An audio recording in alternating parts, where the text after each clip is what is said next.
أول تعليق من محمد أبو تريكة بعد فوز الأهلي على الوداد المغربي في ذهاب نهائي دوري أبطال إفريقيا. شاهد ماذا قال.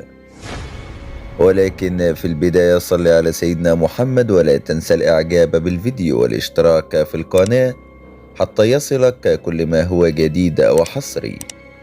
محمد أبو تريكة نجم النادي الأهلي السابق يدلي بتصريحات تلفزيونية نقلها التلفزيون القطري منذ قليل، فاجأ بها النادي الأهلي بعد الفوز على الوداد المغربي في ذهاب نهائي دوري أبطال إفريقيا. قال أبو تريكة: انتهى الشوط الأول بين الأهلي والوداد في استاد القاهرة بفوز الأهلي بهدفين لهدف.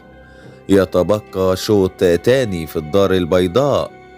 البطولة لا زالت في الملعب حتى الآن.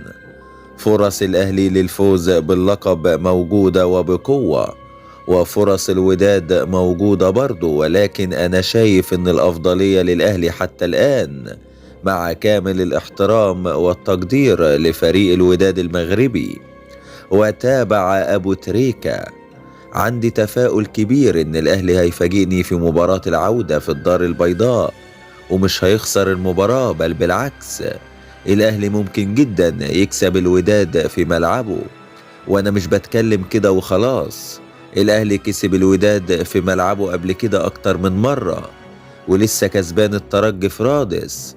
الموضوع مش صعب وبرضه مش سهل.